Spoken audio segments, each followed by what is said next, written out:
Hello, family. I'm Robin. I'm a real alcoholic. Hey, Robin. I'd like to thank everyone for coming to our meeting.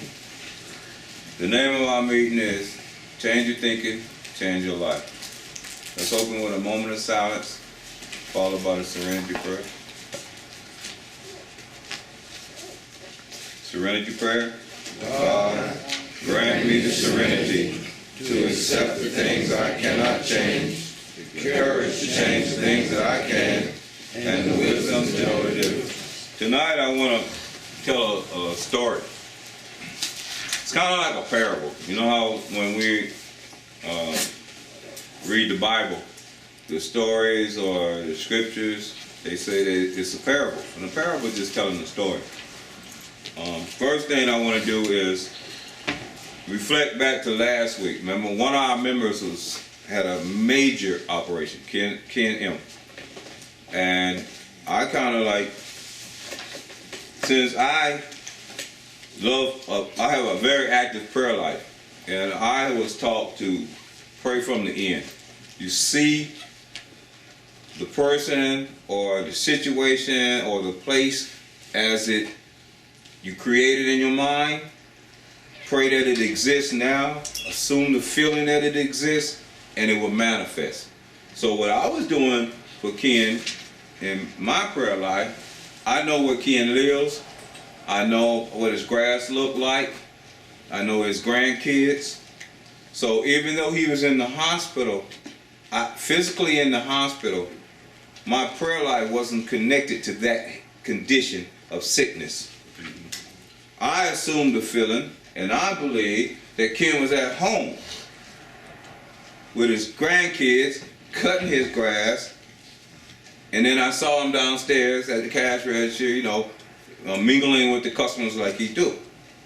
So I assumed that in my prayer. So when every night when I was falling asleep, I had a gratitude prayer, and I would imagine Ken at home. I had nothing to do with the hospital. I imagine him well at home with his kids, cutting the grass, and I had to assume the feeling.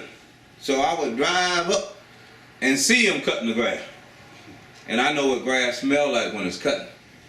I smell it before I go to bed. All right? That's how I was doing it, which is okay. Everybody got their own way. So here's the deal. Then I said, well, I'm going to ask other people to join me in that kind of prayer. And I know a lot of people now are starting to see things from the end instead of from the, the beginning. So we did. Let me tell you something. Last Wednesday morning, Kim was highly depressed. Yes. He even calling my mother crying.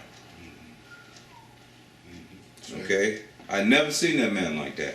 I probably never will, because I didn't see that one either, And he contacted a few people that friends of his that he was close to in our organization, and they were saying the same thing.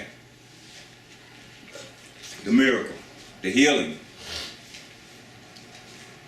Wednesday night, after I asked people to join me in seeing him well, if you saw him sitting up here, when you go to bed, still see him sitting up here. If you know him someone from another place, or another time, you had spent time with him, you had a conversation with him, see him like in that predicament. That was Wednesday, he was sick. Thursday morning at 11 o'clock, I go up to the hospital. This man is sitting up in the chair getting a haircut. Getting a haircut. Wednesday afternoon, the doctors came in there and told him he's 100% cancer free. Yeah. It's all right, yeah. They started the process of getting him. The only reason he was in the hospital there was for physical therapy, because he had a major operation. Try to walk, making him walk, make sure the muscles are strong. They was going to release him today, which is Wednesday. The release day was today. The doctors wanted one more specialist to see him. He called me about 30 minutes ago and told me that the specialist came in, checked his blood, said everything is fine, he can go home tomorrow. All right. To me, it's a miracle, but I know we participated in it. You can never erase that out of my mind. There's no doubt that we didn't play a part. No doubt. Now I'm going to do a parable. Let's say, you know, you're reading the Bible or you're reading a big book, and, you know, we're in the chapter 2, wise. Let's say we're going to write a book. And let's say our group is called, I don't know, the Midtownians. You know, the AA Midtowners. Okay? So let's say we're going to write down that parable of what happened to Ken. So we will write, you know, we can call the book the Midtowners, you know, AA Midtowners. So we write AA Midtowners, and we say that, you know, we're a group of just average, ordinary citizens that meet once a week, and we discuss spiritual principles, and we believe in faith. We see ourselves as a finished product because in the scripture it says already completed. God said his work is done. So we write it down that we come in here and we had one of our own members that had taken very ill. And we all met one night. And we prayed for her. And we assumed the feeling that he was healed instead of sick. We all saw him in the light of healing. And at the next time, like Jesus, you know what I'm saying? You know, you know what I'm saying? He's like, hey, he ain't dead. I'm going to his house now. He's alive. You know? Lazarus. Yeah. But I'm going to get back on the hour thing. Some of y'all got that. Some people did. But that's okay. He didn't see nothing dead, man. That's funny. But to make a long story short, we see Ken in likeness. He was healed. And we wrote this down and how we did it.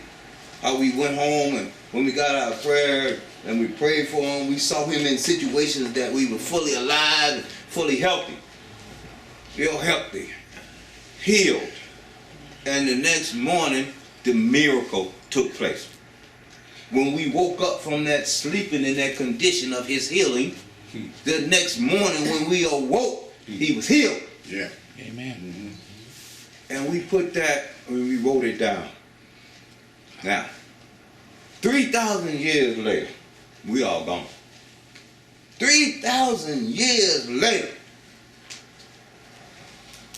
somebody stumbled across the Midtownians book. Yeah. And they read that. Let's say 2 people read it. One person say, I'm going to start doing that. The other one say, oh, that's how long they lived 3,000 years ago. It's nothing but history, and bury it. Mm-hmm. Which one of them will probably have a better life? The one who read it and put it and applied it and put it in operation 3,000 years later. The scriptures is not a history book. We can apply it now. In our life. The AA book is not a history book. We can apply it now in our lives. You can't read this and just think it's just words like a novel. It is not. It's for us to put it in application to better our life. That makes sense? So the point being is we're reading to the wise. But as I study more and more, it kind of slip away, becoming me now. It's a lot of me in here. It's a lot of work that, you know, after we had the class last week and people started sharing, I saw a lot of work that I need to do. far as family and wife, you know what I'm trying to say? And situations. And I said, well, this might be for me this time. You know what I'm trying to say? I'm teaching me. Because as I study and listen to these women and the things they were going through, it's some of the stuff that I'm going through now because my emotions are alive now. I'm not taking alcohol and drugs and burying my emotions. There's some things that they're going through that I'm going through. And they were what, 70 years, 100 years ago? 80 years ago? So if you ask me, I have to treat this chapter like I do all the rest and make it become alive in me now. So what I'm saying is, because you see the word two wives and you're a man and you want a wife, this is still you. All right, you ready, Paul? We down, hold on. We're on page 105, down at the very bottom. There was never financial security. We can start there. There was never financial security. Positions were always in jeopardy or gone. An armored car could not have brought the pay envelopes home. The checking account melted like snow in June. Now these are the wives. These are kind of like the wives of the AA men, you know, Eleanor. And they're talking specifically to other women or men who live with an alcoholic, or was in a relationship with an alcoholic, or got family members of an alcoholic. All right? And they were saying that there was never financial security. We know there was never financial security because we were the one blowing the money. And if it was a little bit of financial security, excuse me, I'll go and snatch it. Positions were always in jeopardy or gone. We always losing a job or about to lose one. There was nothing secure about our job situation either. An armored car, it says an armored car could not have brought the pay envelopes home. The checking account melted like snow in June. Just melted away.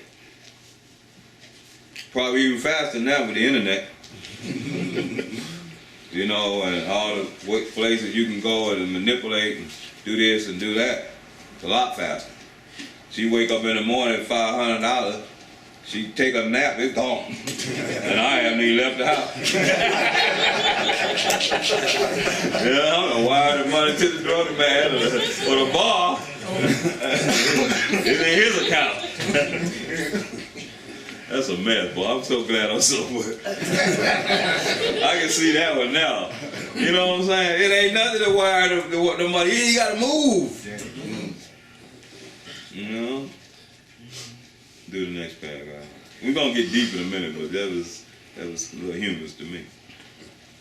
Sometimes there were other women. How heartbreaking was this discovery? How cruel to be told they understood our men as we did not. I mean, mostly they do understand. Because if you were hanging out with me, you had to understand. Because if I had money, the only thing they were saying was, I'm going to take his stupid butt and send him home to his wife. You know, that was it. They wasn't caring about me, I wasn't caring about them. The understanding didn't go too far.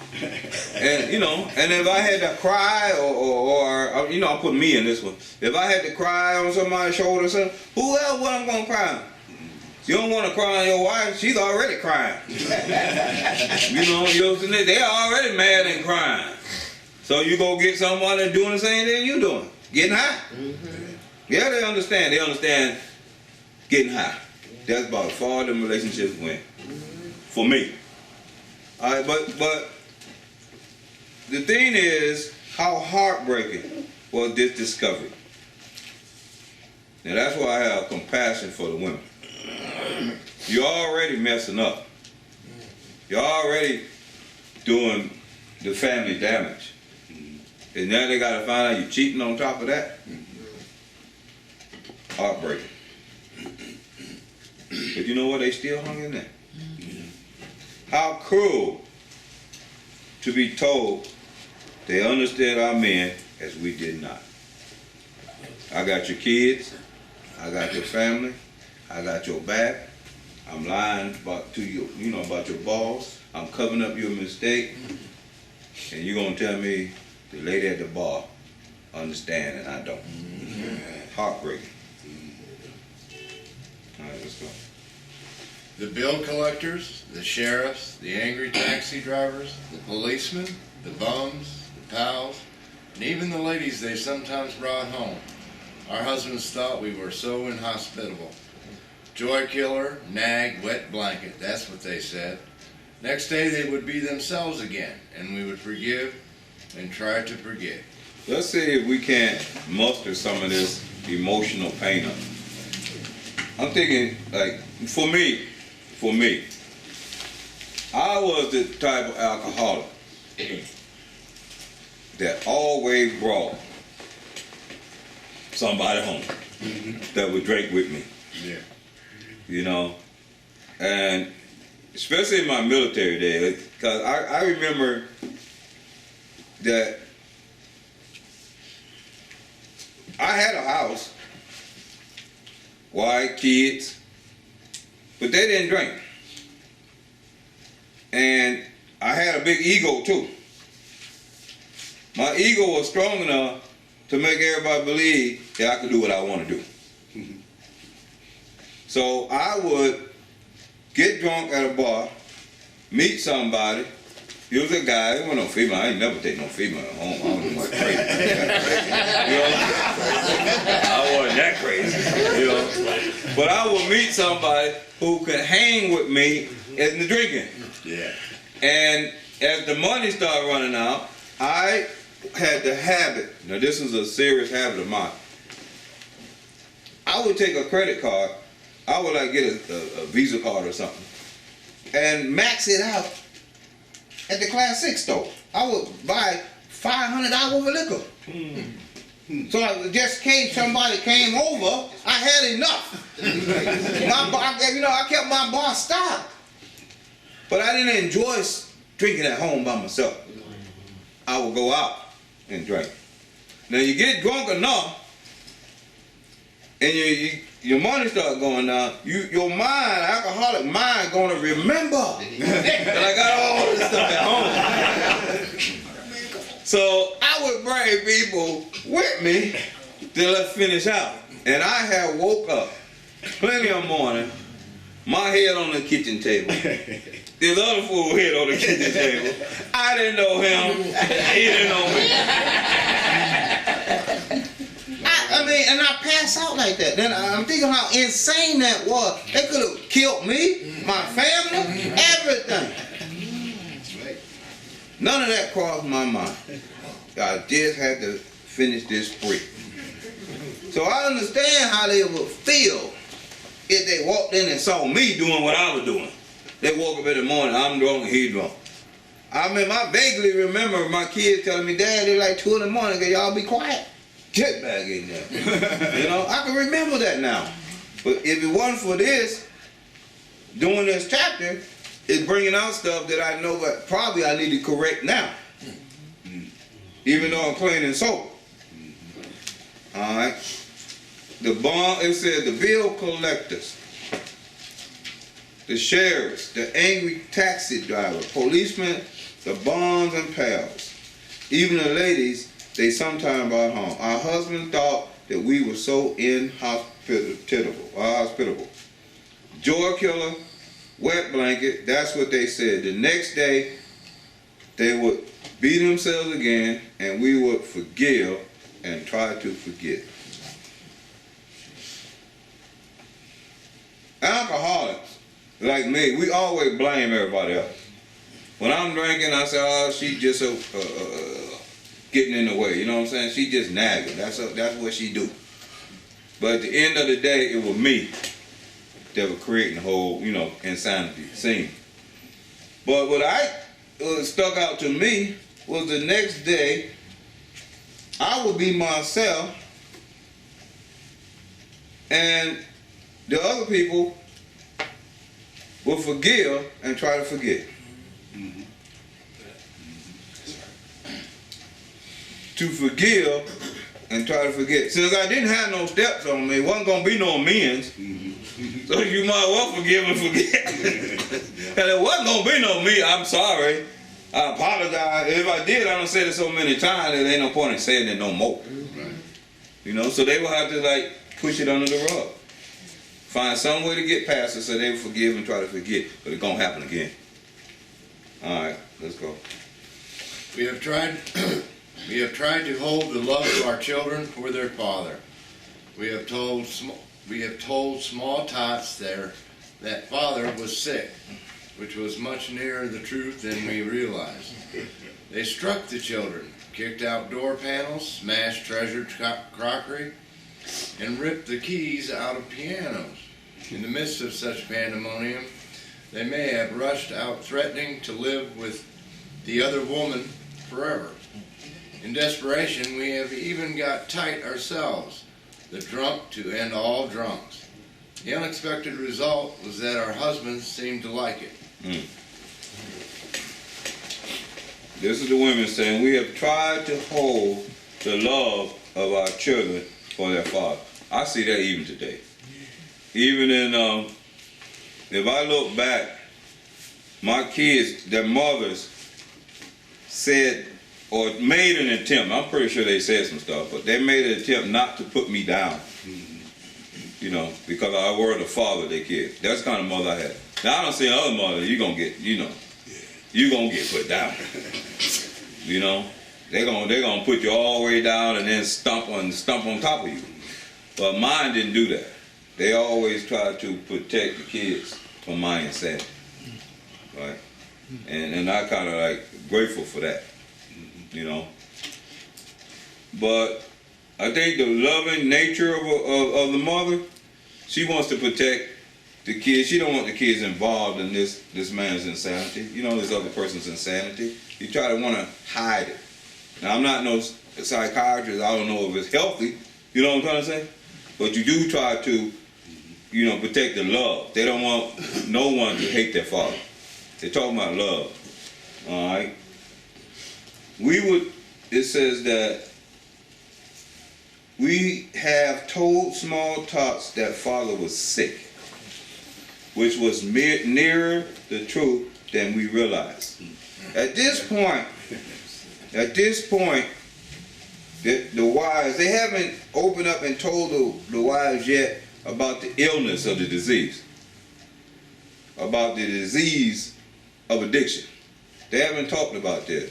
But they can see that we're ill. But they don't know why we do what we do. And the alcoholic don't know why we do what we do. So that's the whole playing field of what you call ignorance. Not nobody's stupid, nobody's dumb. We're just ignorant to the fact of what's really going on in our own household.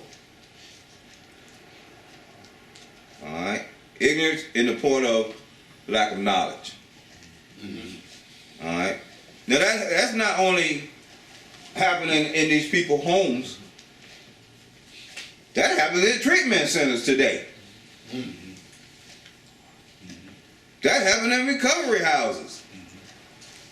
That happens between sponsors and sponsees to this day. I know plenty of people that sponsor people. They know nothing about the illness of the disease. They don't know anything about step one. They just said, have we admitted that we are powerless over alcohol? Yep. That our lives have become unmanageable. Yep. That's the sponsor. That ain't the sponsee. That's the sponsor. Now let's go get some coffee. You done did your step one. That's the sponsor. That ain't even the sponsor. That's the sponsor talking. Yeah.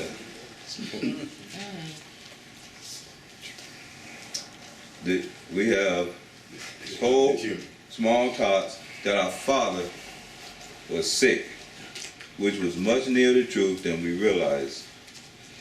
They struck the kids. They hit them. Kicked out door panels. I done did that. Smashed treasured crockery, rip the keys out of the piano. Now that's still baffling to me. I don't know how to do that. I only know how to play it, but never on to rip them out. That don't seem like that's too easy to do. All right, I'm pretty sure you're drunk enough. You can rip them out. Now this is the point I like. In the midst of this how you say that? Pandemonium. I looked that word up. This ain't the first time I looked it up. But before I looked it up, I seen like chaos, confusion. But this time I looked it up, I saw hell. It stood out. The dictionary that I looked up today said hell. Hell. You're going to hit your kids, hell. You're going to kick out the door, that's part of hell. All this negative stuff, all this anger, all this destruction. That's hell.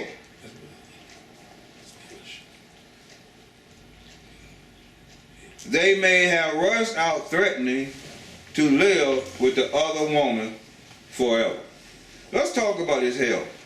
I never forget this. I remember I keep saying you have to change your belief systems in order to stay clean and sober. You have to change your thinking in order to stay clean and sober. It's just not a journey where you just don't pick up. This is about internal change. I'm talking about inside your mind. You can't change the condition of the direction of your heart. Can't go in there. I used to think that when they say inside, I'm thinking about my body. I can't change the way my blood flowing. I can't take the veins and turn them upside down and make the blood go back this way. So they're talking about our mind. I think when you're inside, it's your mind. It's your mental, psychic. It's your psychic. So I used to, when I came into the room, I knew my life was really, really unmanageable. I was a mess. But then I heard all your whole stories too. That just took my mess and expanded it. You take my mess, your mess, that was hell to me. And I never forget this. My mother, this is just me. My mother, I used to go to church with my mother, and we would get there, and I had the same belief at that time. My belief is a little bit more at home now with me. But I had to believe that you're going to die and go to hell, or die and go to heaven. Now that might still exist, but after coming in this room, I kind of felt like I already been in hell. You know what I'm saying? Hell, I done lived in hell. So I never forget this. My mother used to always tell me about dying, and you gonna die and go to hell. And one day I stood up to, it's hard.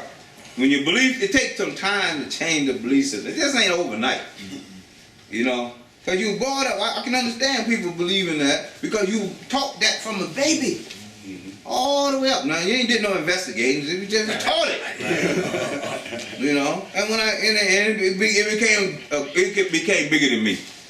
I lived thinking I was going to die and go to hell because there's nothing I did was heavenly. I done did enough to be the doorman at hell, open it up for everybody. Come on in. That would have been my job. I was in the century. Come on in here. Forever, eternally, So, my mother was talking about hell, dying to go to hell. I said, Mom, let me take you somewhere. I ain't going to call the name of the show. I'm going to show you hell. Because I lived in them places. I took her to one of the biggest shelters in this city. I had to hold her hand. She was so scared. I walked her through there. Through the stench. You know that smell? Through the smell. I showed her the different area. That area over there belonged to them kind of folks. That one over there, that one. I slept up here. You know what I'm saying? I took her all the way through that and walked outside. And the odor will follow us out. My mother said, yeah, you lived in hell. Right here on earth. See, she hadn't experienced that. She hadn't been through that. Now, that was just the shelter. I ain't telling about the streets. Yeah. You know? So I kind of felt that I experienced hell already. So my job for the rest of my life was to try to walk out of hell and never go back. Never go back to hell. So I kind of feel that these women felt like that. They said it. In the midst of such hell, they had the nerve to threaten and leave with the other woman forever. In desperation. You see how insane these women are getting? They're getting insane now. The man crazy? I'm out to get crazy with you. In desperation, we have even got tight, they got drunk themselves to end all the drunk. If I get drunk, act like a fool, he might welcome, stop. And we can live happily ever after. But they don't know us. The unexpected result was that our husbands seemed to like it. You get drunk, I get drunk, we both will be happy drunks. And that's what we enjoy, another drunk. I can see how, just thinking about this paragraph right here, because I had to put it into our life today, how it's very important, because we're talking about the emotions that these women were going through with the alcohol. Seems like, and the relationship is becoming toxic. This is a toxic relationship, a poisonous relationship, very bad. And they seem to want to stay in it, right? And I can see more clearly why it's important for newcomers not to get in relationships. Because they can be just as toxic without alcohol. You're in a relationship and you're a newcomer and you have to struggle between going to your treatment center, on curfew, or your resident, the recovery home on curfew, or being over here in a significant other's place. It becomes toxic. You think ain't nothing going on over there, and you have to run home. You got curfew. Now you got a cell phone. Thank God for cell phones. That made it more toxic.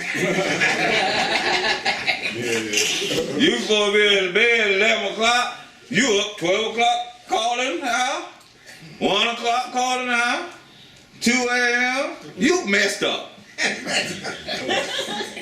That next morning, she think you don't went to sleep. She don't have the phone off. The next morning you wake up, 10 o'clock you call, hey, how you doing? Well, what happened on the phone? Oh, I fell asleep and I didn't charge it up. Then you say, whoo, thank God. Back into the insanity. But deep down in your heart, you know the truth. Toxic relationship. I've been kicking that out for something. Sit there and grin like it ain't me. And what about here? I know what I pay you. I'm gonna buy you something. I promise you. That's a promise you're gonna break. Perhaps at this point we got a divorce and took the children home to father and mother. Then we were severely criticized by our husband's parents for desertion. Usually we did not leave. We stayed on and on. We finally sought employment ourselves as destitution faced us and our families. Perhaps at this point we got a divorce and took the children home to our father and mother, right? They take it back to their parents after the divorce. Then we were severely criticized. by a husband's parents for desertion. The husband's parent is mad and angry and putting you down for taking the kids away from their health into probably a more peaceful environment, so their egos has been hurt, their pride is hurt, they're mad at you, knowing good and well what the husband is doing. So the toxic, the insanity is still following you. It's still going, they're hitting everybody. Whether they didn't want, whether they wanted to do that or not, it's still affecting everybody. And I know when the kids come, their grandparent is probably criticizing their husband's family. So it's now going to expand it. The insanity is expanded. It's affecting everybody. The drunks don't know nothing about this. Like I ain't got a clue about what's really going on. Because he ain't hurting nobody.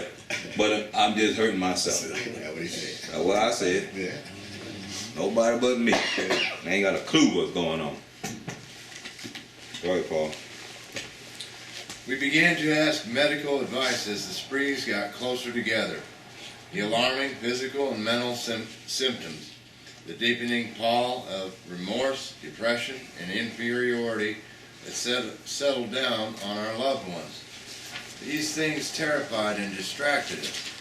As animals on a treadmill, we have patiently and wearily climbed, falling back in exhaustion after each futile effort to reach solid ground. Most of us have entered the final stage with its commitment to health resorts, sanitariums, hospitals, and jails. Sometimes there were screaming delirium and insanity. Death was often near. Wow. Check this out. I missed the one in the previous paragraph that I think is very important. After they was criticized by a husband's parents for desertion, and this is, they got a divorce, right? We usually did not leave. We stayed on and on. In the midst of all that insanity, they still stayed. That's deep to me. We began to ask medical advice as the sprees got closer and closer. You know, when we doing them, going on those sprees, they started getting closer Monday, then Wednesday, Thursday, Saturday. The alarming physical and mental systems, they start seeing us getting sicker. Mentally, forgetting stuff, can't remember stuff, always arguing, easy to fly off the handle. They see all this stuff. They see our bodies starting to deteriorate. Personal hygiene goals, you all know that. Don't take a bath for 3 or 4 days. You can smell like alcohol. My alcohol used to come out my pores, I could smell it. You know? They see this, if the alarming or fearful physical and mental symptoms, the deepening pall of remorse. You know, like at the end of every spree, they would see this. We'd be moping along, feeling sorry, feeling down, feeling like we're not worthy. That's remorse. All them bad feelings at the end of a spree. Y'all know what I'm talking about? Yeah. If you was, let's say you're using, and you go out and blow all your money, and then you, at the end when it's all done, that sadness, that depression, that, oh Lord, what I'm gonna do, that's remorse. That's remorse. They see this. Depression and inferiority that settled down on our loved ones. These things terrified and distracted us. They didn't know what to do with that. To see a big robust man, president of a company, down to nothing. Nothing. As animals on a treadmill, we have patiently and wearily climbed, falling back in exhaustion after each futile effort to reach solid ground. They were trying to come up, fall back down. Trying to come up, get the family back, fall back down. Never nothing stable. That's what I mean by solid ground, a stable position. Most of us have entered the final stage with its commitment to treatment centers, health resorts, sanitariums, hospitals, and jails. They hang with us all the way down to rock bottom. Jails, institution of death. And the next sentence of death was often near. You know, I think about those health resorts, because I had a couple sponsees that was in the health. They were not going to do no 12 steps. They were gym fanatics. They get up at 4 o'clock in the morning, go to the gym. Run 2 hours on the treadmill. That's cardio. Eat peanut butter sandwiches and bananas and tuna fish. You know, that's how they're going to stay clean and sober. Go back to the gym in the afternoon, stay 4 hours. Weights and I mean,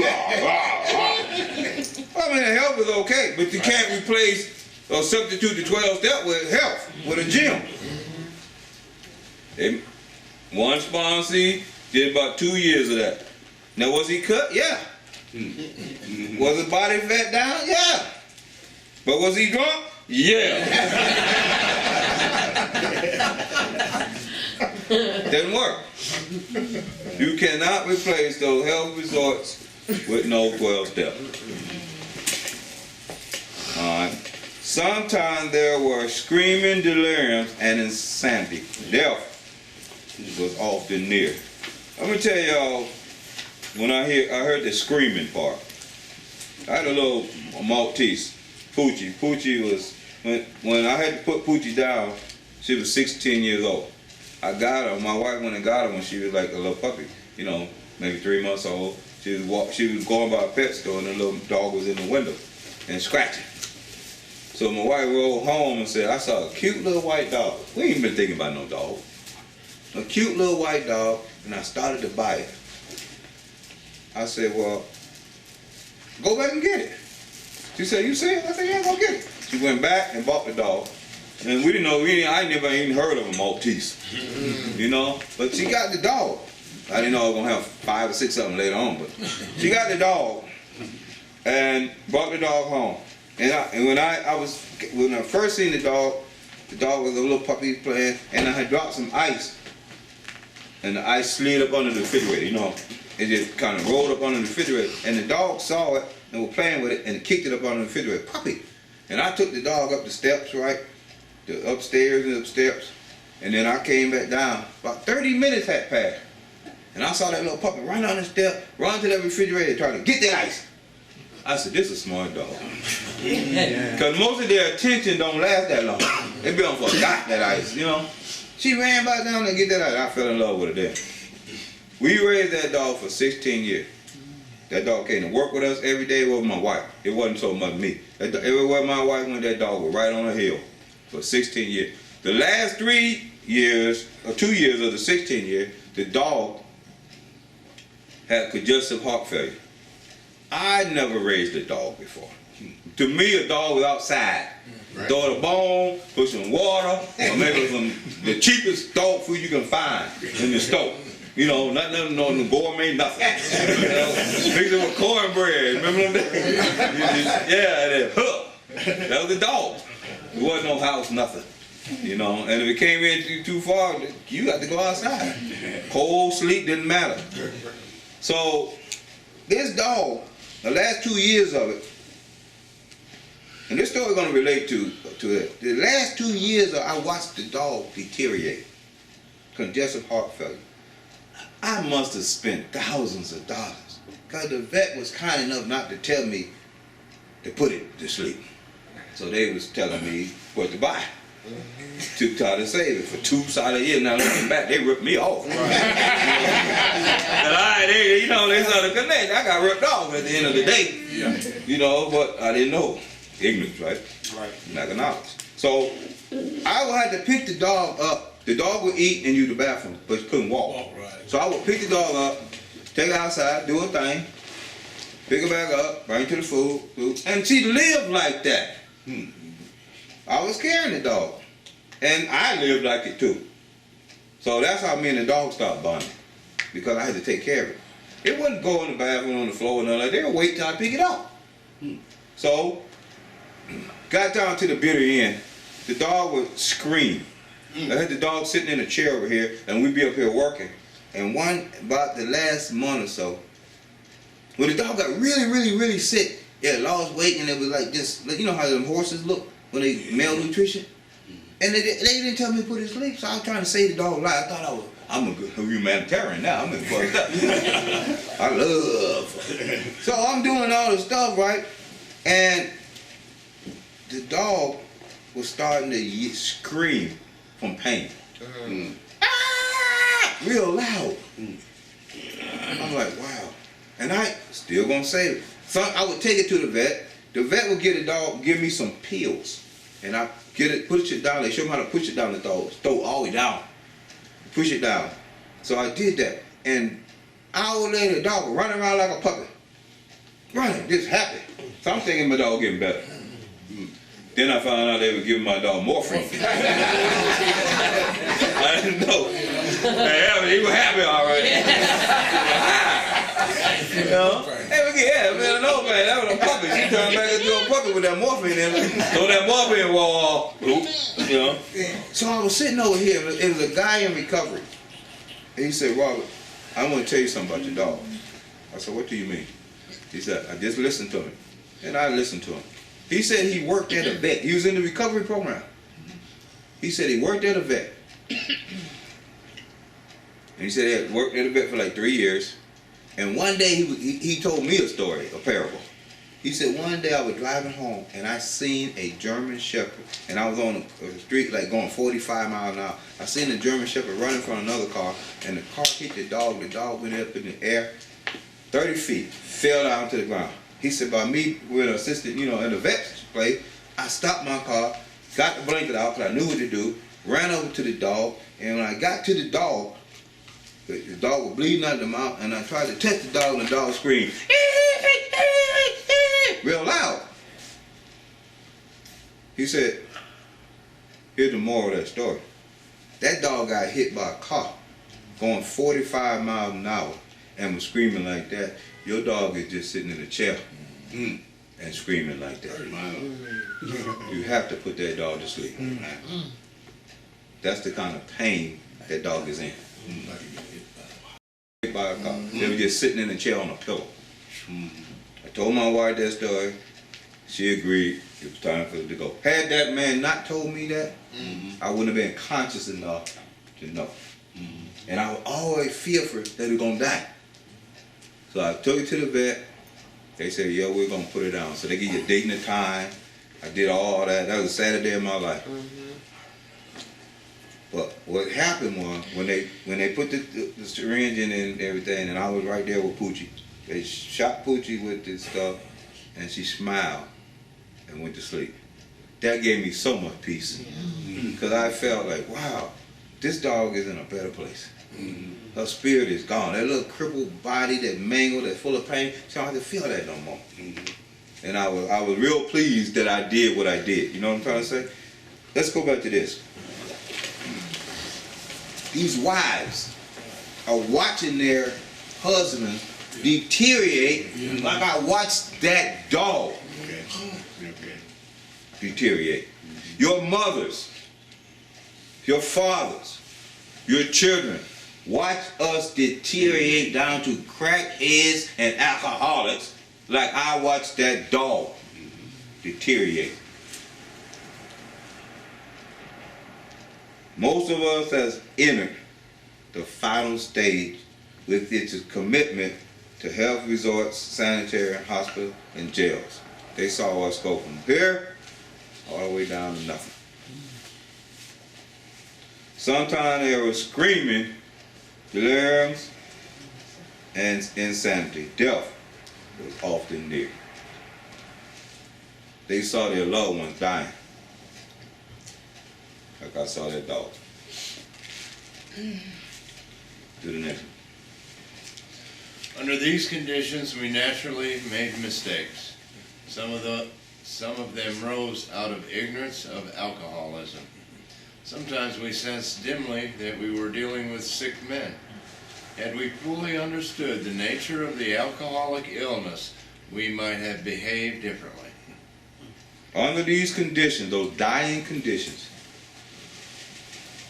those treatment centers, the insanity, the pain, the remorse, the depression, under these conditions, we naturally made mistakes.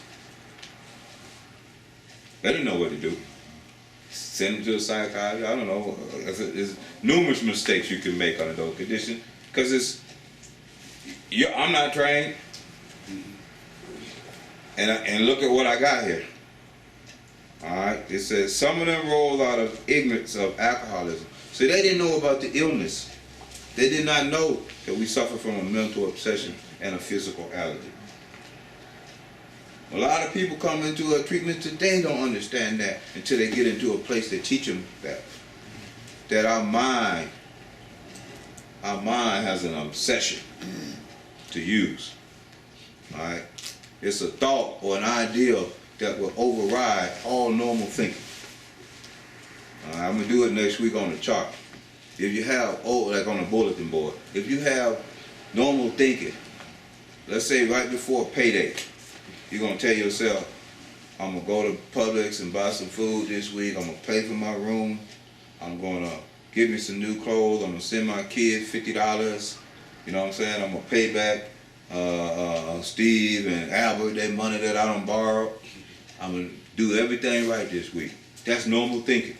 There's nothing wrong with them thoughts. Nothing wrong with it. The obsession is, once you get paid, your mind say, hold it. Before you do all that normal stuff, just get you one.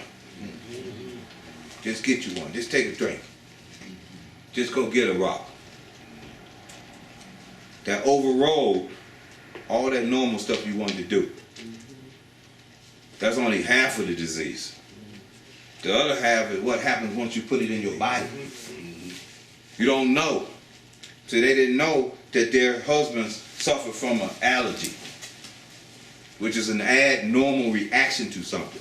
It's a physical allergy. I have a physical allergy. My body, my cells in my body sensitizes like Pac-Man. You know that game, Pac-Man?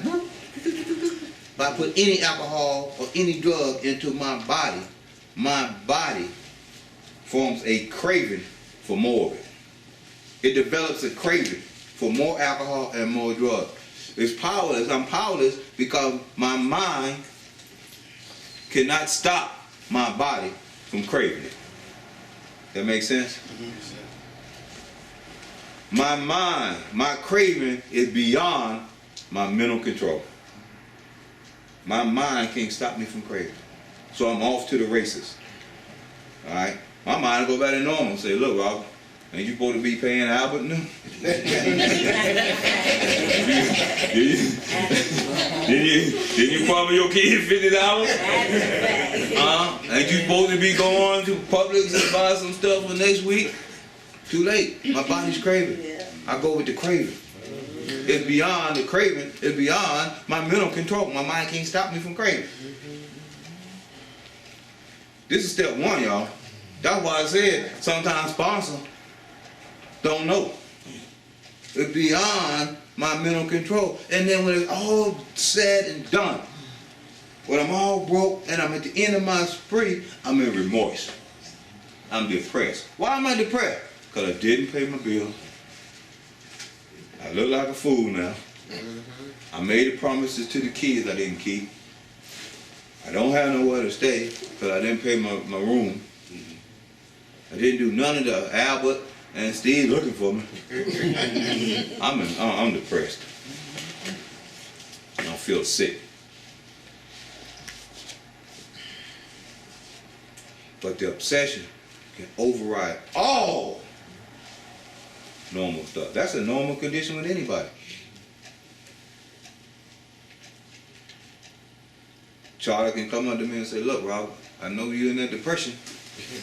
And you remorse and you don't feel good, but I got $50. You want to go, BAM! I jump up out of that depression? Yeah.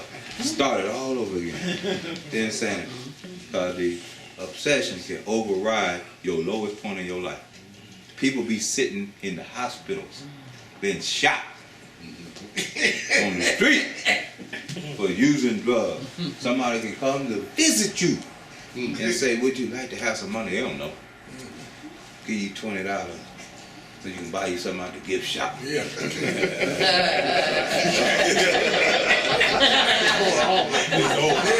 You sit there, you wait. As soon as the nursing staff, they shift over. 3 o'clock gone to the night crew coming. Yeah. Look quiet in there. Bam, you out there. Right outside, you know what's out there.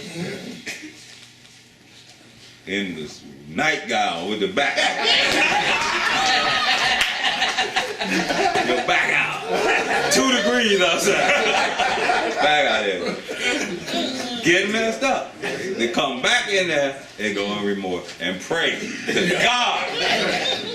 Lord Jesus Christ, please send somebody back in here to give me some more money. All right, thank y'all for coming.